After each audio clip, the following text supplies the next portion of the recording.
Hello everyone, आज date है 19 जनवरी और द हिंदू एडिटोरियल डिस्कशन में आपका स्वागत है। सबसे पहले हम देख लेते हैं कि कौन कौन से इंपॉर्टेंट आर्टिकल आज हम डिस्कस करने वाले हैं।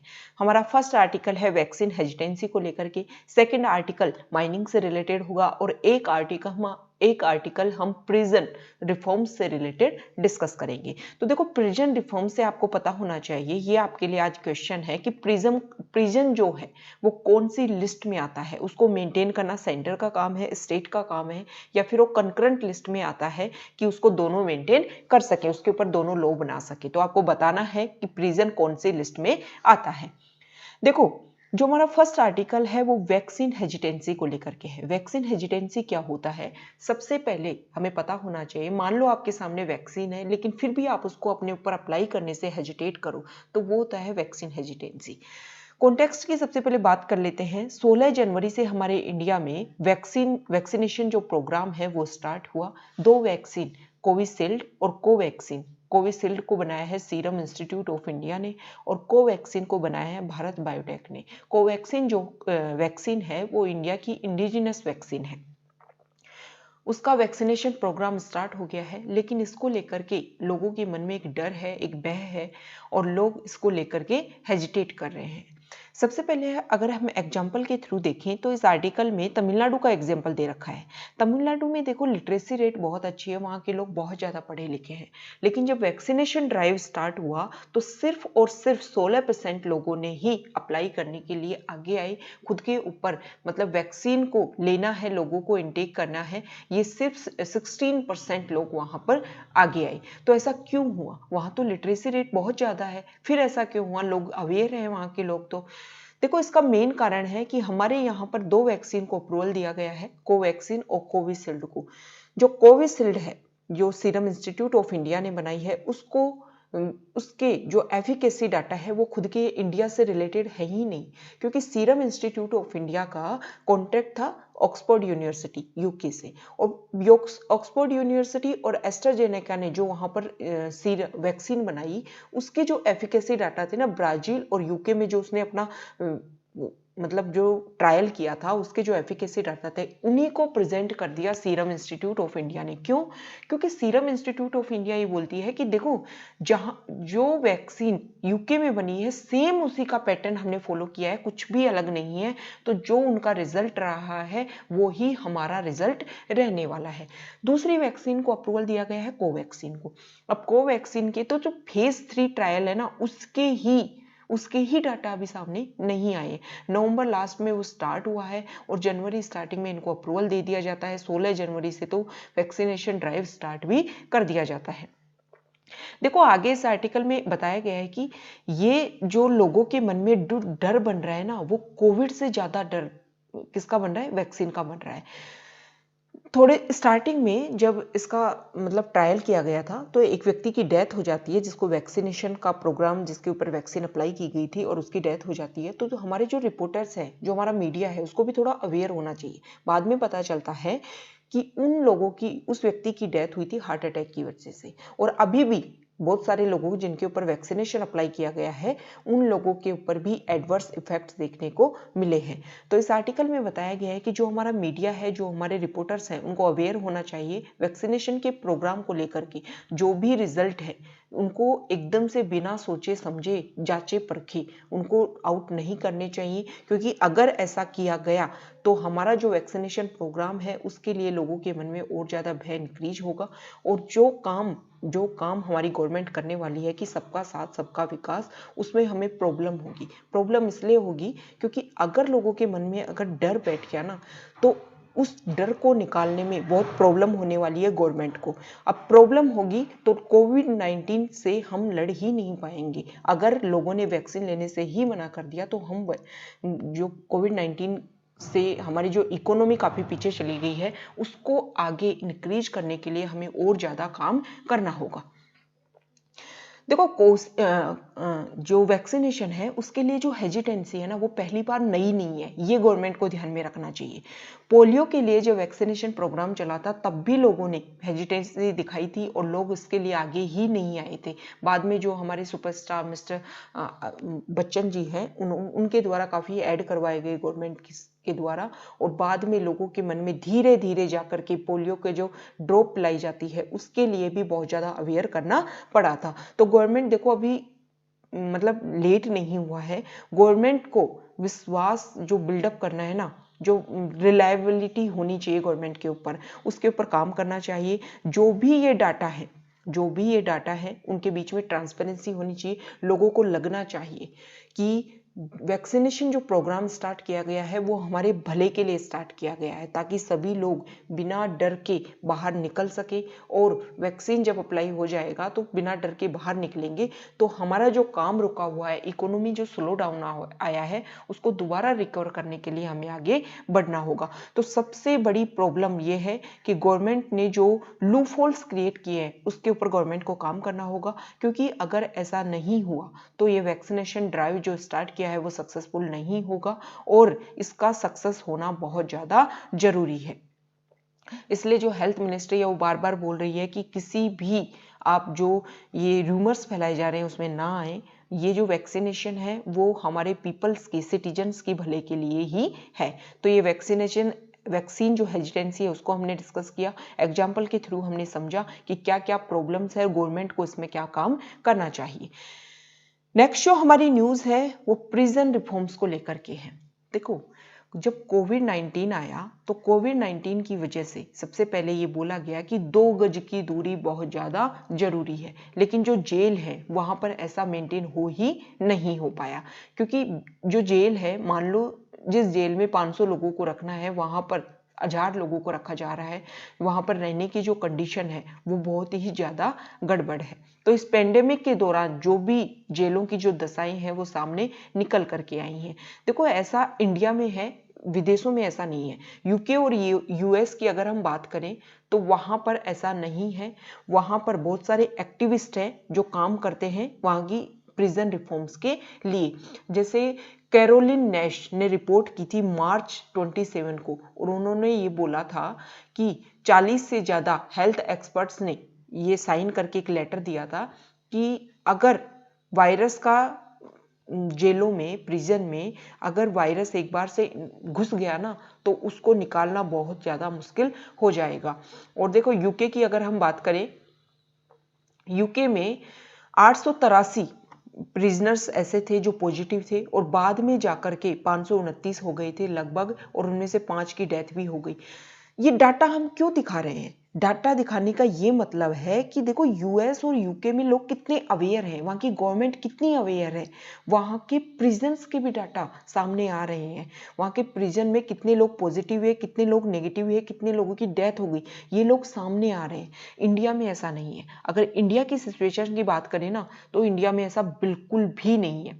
इंडिया में देखो सबसे पहली बात तो क्या बोली जा रही है कि अगर बंदा जेल में है तो उसने काम ही ऐसा किया है, उसके ऊपर क्या ध्यान देना, उसने तो क्राइम किया है, उसको तो पनिशमेंट मिल रहा है। लेकिन देखो पनिशमेंट किया है वो अलग बात है, लेकिन जो ह्यूमन राइट्स है ना उनका वायलेशन आप नहीं कर सकते।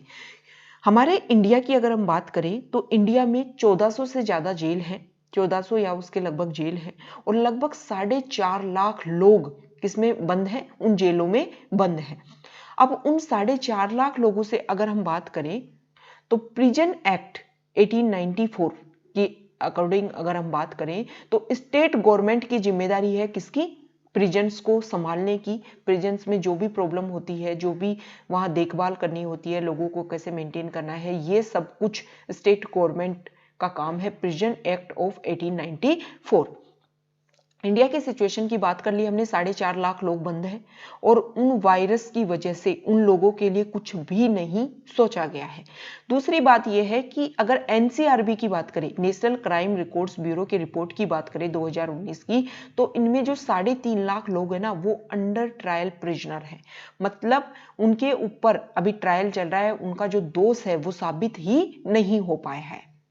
अब इन लोगों को जिनका ट्रायल चल रहा है उनको जेल के अंदर क्यों डाला जाता है? तो CrPC code of criminal procedure का जो सेक्शन 167 है उसके अकॉर्डिंग ये बात है कि अगर 24 घंटे में इन्वेस्टिगेशन कंप्लीट नहीं हो पाती है तो ऐसे व्यक्तियों को क्या किया जा सकता है, प्रोसीजर के नाम पे, इन्वेस्टिगेशन के नाम पे गिरफ्तार किया जा सकता है। बाद में और ये जो गिरफ्तारी का जो समय है वो 15 दिन तक का हो सकता है कि 15 दिन में आप उनके ऊपर ट्रायल करो, उनके ऊपर जांच करो, प्रोसीजर करो, इन्वेस्टिगेशन करो, तो 15 दिन मैक्सिमम हो सकते हैं। लेकिन बाद में इसमें कुछ अमेंडमेंट किया गया सीआरपीसी एक्ट में और इस दिन को, इन समय को बढ़ा दिया गया 90 दिन के लिए। तो हमने क्या डिस्कस किया? हमने डिस्कस किया कि यूके और यूएस में ऐसा नहीं है, इंडिया में कैसी सिचुएशन है उसकी हमने बात की। अब आगे हम बात करते हैं। देखो 3.5 लाख लोग बंद हैं इंडिया की जेल में और वो 3.5 लाख लोगों में ऐसे लोग भी हैं जिन्होंने कोई क्राइम किया ही नहीं। कई बार उन पर ट्रायल चलता रहता है, वो 2-3 साल तक जेल में बंद रहते हैं। उनकी जो एक रिपोर्ट, उनकी जो केस की फाइल सबमर्ज करनी चाहिए वो ऐसा प्रोसीजर भी स्टार्ट नहीं हो पाता। तो इस आर्टिकल में क्या बोला गया है? इस आर्टिकल में ये बताया गया है कि देखो बहुत सारे लोग हैं जिन्होंने, जब उनका रिजल्ट आता है, उनके कोर्ट में केस की सुनवाई होती है, पता चलता है कि अरे ये तो वो लोग थे जिन्होंने क्राइम ही नहीं किया था और ये इतने दिन तक बंद थे। मैक्सिमम अगर उन क्राइम में वो उनका क्राइम सिद्ध भी हो जाता तो क्या होता, उनको लगभग, जैसे मान लो किसी ने चोरी किया और उस चोरी की मैक्सिमम सजा है 1 साल। अब उस 1 साल के बदले उस बंदे ने 3 साल क्या कर लिया, जेल में रह लिया। तो ये तो डबल पनिशमेंट हो गया ना। मतलब एक तो उसने क्राइम किया ही नहीं, दूसरा उसने उस क्राइम की सजा भुगत ली जो उसने बिल्कुल नहीं किया, तीसरा अगर जेल में रहते हुए वायरस इन्फेक्शन उसको हो जाता है तो वो तो डबल पनिशमेंट हो गया उस बंदे के लिए। तो इस आर्टिकल में बताया गया है कि हमें प्रिजन रिफॉर्म्स की बहुत ज्यादा जरूरत है। हम प्रिजन रिफॉर्म्स में क्या कर सकते हैं? हम प्रिजन रिफॉर्म्स में देखो, पहले तो इंडिया में और पूरे वर्ल्ड में जो भी प्रिजन्स हैं उनको करेक्शन होम्स के रूप में बोलना जाने लगा है। और सबसे पहले तो हमें सीआरपीसी एक्ट जो 2005 है उसमें 436A ये इंट्रोड्यूस करना चाहिए। ठीक है, अब इसके अंडर क्या होगा कि जो भी लोग जिनका ट्रायल चल रहा है और मान लो जिनको सजा होने वाली है 3 साल के लिए, अब वो व्यक्ति और उन्होंने सजा कर ली, लगभग 1.5 साल 2 साल की उनकी सजा कंप्लीट हो गई है। अब उन व्यक्तियों को छोड़ दिया जाए, जेलों से उनको बाहर निकाल दिया जाए, उनके लिए एक पर्सनल बॉन्ड साइन करवाया जाए उनसे, और या तो उनसे मतलब जो भी पैसा एक अमाउंट भरवाया जाता है जब ऐसे लोगों से, तो वो अमाउंट उनके पास हो या ना हो लेकिन फिर भी उनको छोड़ दिया जाए और पर्सनल बॉन्ड साइन करवा के जब भी उनको कोर्ट के सामने या ऐसे उपस्थित होना हो तो वो आ जाए, लेकिन उनको बाहर छोड़ दिया जाए। इससे क्या होगा कि जेलों के ऊपर जो एक प्रेशर क्रिएट हुआ है वो सब कुछ कम हो जाएगा। दूसरा क्या है कि इंडिया में, वैसे तो इंडिया में ये स्टार्ट हो चुका है काम कि ओपन जेल्स क्या होती हैं? ओपन जेल्स में जो मतलब किसी के ऊपर मान लो ट्रायल चल रहा है, वो लोग दिन में तो उनको खुला छोड़ दिया जाता है और लेकिन उनको रात में आकर रहना जेल में ही पड़ता है। ये काम भी किया जा सकता है। इसको काफी, जैसे बहुत ज्यादा नॉर्मल किसी ने क्राइम किया है तो ऐसे लोगों को बाहर छोड़ा जा सकता है, लेकिन हीनियस क्राइम किसी ने किया है ना तो उसके बारे में गवर्नमेंट सोच सकती है कि उसको छोड़ा जाना चाहिए या नहीं छोड़ा जाना चाहिए। तो ये इस आर्टिकल में बताया गया है कि देखो ह्यूमन राइट्स जो हैं वो प्रायोरिटी में रखने चाहिए। ऐसे लोग भी इसके शिकार हो सकते हैं जिन्होंने कोई क्राइम किया ही नहीं और फिर भी उनको सजा मिल जाती है। तो इस आर्टिकल में बताया है कि प्रिजन जो है वो स्टेट लिस्ट का है, लेकिन जो पब्लिक हेल्थ जो है वो कंकरेंट लिस्ट में आती है। तो पब्लिक हेल्थ मतलब जेलों में जो लोग बंद हैं उनके हेल्थ पर काम करना, उस पर सेंटर भी काम कर सकता है, स्टेट भी काम कर सकता है, लेकिन प्रिजन जो है वो स्टेट लिस्ट में है। तो ऐसे एक दूसरे से जो रिलेटेड जो सब्जेक्ट है ना उनको एक ही लिस्ट में रखा जाना चाहिए, ताकि वो मान लो सेंटर से रिलेटेड कोई वर्क है तो उस सब्जेक्ट से रिलेटेड और सब्जेक्ट है उनको सेंटर लिस्ट में ही रखो, ताकि सेंटर उन पर अच्छे से परफॉर्म कर पाए, अच्छे से काम कर पाए। अब हमारे यहाँ पर क्या है, स्टेट लिस्ट में डाल दिया गया प्रिजन्स को और पब्लिक हेल्थ डाल दिया गया कहाँ पर, वो डाला गया है कंकरेंट लिस्ट में। तो देखो ऐसी चीज को रिस्पॉन्सिबल करने के लिए ऐसे जो प्रॉब्लम्स होती हैं कि मान लो कोई हेल्थ से रिलेटेड इशू है, ताकि उस पर ढंग से काम हो सके, तो इनकी लिस्ट पे ज़्यादा काम किया जाना चाहिए, ताकि ये जो सब्जेक्ट है वो एक दूसरे से रिलेटेड है और ऐसी प्रॉब्लम्स को अच्छे से ओवरकम किया जा सके। नेक्स्ट जो हमारा आर्टिकल है वो माइनिंग से रिलेटेड है। देखो, इस आर्टिकल में ये बोला गया है, सबसे पहले अगर हम बात करें कि हमारे इंडिया में माइनिंग बहुत ज़्यादा हो रही है, और जो माइनिंग जो करना चाहते हैं ना, वो तो ये चाहते हैं कि गवर्नमेंट ज़्यादा से ज़्यादा कॉन्ट्रैक्ट करे और हम सब कुछ यहाँ से एक्सट्रैक्ट कर लें। कोल, जो ऑयल्स है, कुछ भी है, उन सब को, मेटल्स को, सबको एक्सट्रैक्ट कर लें। तो देखो, ऐसा नहीं है। अगर आप ऐसा करोगे तो हम आने वाली पीढ़ी को जो हमें मिला है वो भी हम हमारी आने वाली पीढ़ी को नहीं दे पाएंगे। क्लाइमेट चेंज की वजह से और एक्स्ट्रा माइनिंग की वजह से जो बहुत ज्यादा अनसस्टेनेबल हो गया है हर चीज। तो इस आर्टिकल में बताया गया है कि जो भी माइनिंग हो वो सब कुछ ढंग से होनी चाहिए। अब ये अनसस्टेनेबल कैसे चल रही है, यहाँ पर एक वेदांता की एक फाइल दर्ज हुई है, और वेदांता ने बोला है 2004 से 2012 तक वेदांता की एक रिपोर्ट्स आई है, उसमें बोला है कि गोवा के पास में जितने भी मिनरल्स थे ना, उसकी 90% वैल्यू, 95% वैल्यू गोवा ने खो दी है। कैसे? मान लो किसी मिनरल की वैल्यू है 100 रुपए, और इस कंपनी ने 5 रुपए ही किसको दिए? सरकार को दिए। अब सरकार क्या करेगी? सरकार को तो रेवेन्यू लेना है, तो सरकार तो और ज्यादा माइनिंग साइट्स खोल देगी कि और ज्यादा लोग यहाँ पर आकर एक्सट्रैक्ट करो, ताकि हमें रेवेन्यू प्रोवाइड हो सके, हमें रेवेन्यू मिल सके, क्योंकि रेवेन्यू मिलेगा तभी तो हम काम करेंगे ना। तो देखो, इस आर्टिकल में बोला गया है कि 95% गोवा को लॉस हुआ है। अब ऐसा नहीं करना है। अगर आप अपनी माइनिंग साइट्स को बढ़ा दोगे तो इससे ज्यादा तो ये तो लूट कर रहे हो आप। जो भी सस्टेनेबल काम चल रहा है वैसा कुछ हो ही नहीं रहा है। आने वाली पीढ़ी के लिए सब बर्बाद करके जा रहे हो। माइनिंग के लिए क्या होता है, जब माइनिंग किसी और की, किसी मेटल की जाती है, तो वहां पर जो ट्रीज है उनको हटा दिया जाता है, जो वहां पर जो फॉरेस्ट रिजर्व है उनको हटा दिया जाता है, जो ट्राइबल्स लोग हैं उनको हटा दिया जाता है। तो एक चीज को पाने के लिए ना तो आपको उससे रेवेन्यू ढंग से मिल पा रहा है, और जो भी आपका सस्टेनेबल डेवलपमेंट हो रहा था उन सबको आप खत्म कर देते हो। तो इस आर्टिकल में बताया गया है कि माइनिंग से रिलेटेड ऐसा होना चाहिए, एक फंड क्लियर किया जाए।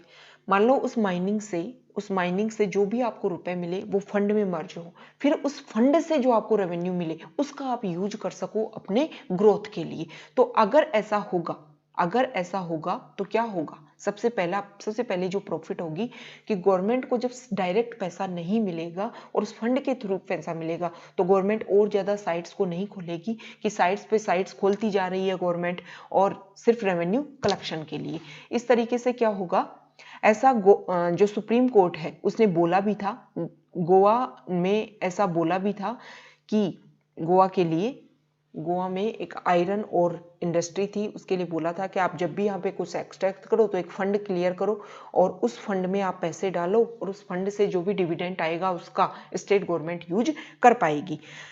देखो, ये एक्सट्रैक्शन है ना, वो सिर्फ इंडिया में नहीं होता है। ऐसा नहीं है कि सिर्फ इंडिया में ही लोग बेवकूफ हैं और इंडिया में ही सब कुछ खत्म किया जा रहा है, विदेशों में भी ऐसा हो रहा है। यूके, नॉर्वे ऐसे देश हैं जहां पर मिनरल्स का बहुत ज्यादा एक्सट्रैक्शन हो रहा है, लेकिन वहां पर एक बात की गई है, वहां पर ऐसे फंड डिक्लेयर किए गए हैं, ताकि उन फंड से जो पैसा है उस फंड का यूज हम आने वाली जनरेशन को एक बेहतर भविष्य देने के लिए काम कर सके, और मिनरल्स का भी हद से ज्यादा एक्सट्रैक्शन ना हो सके।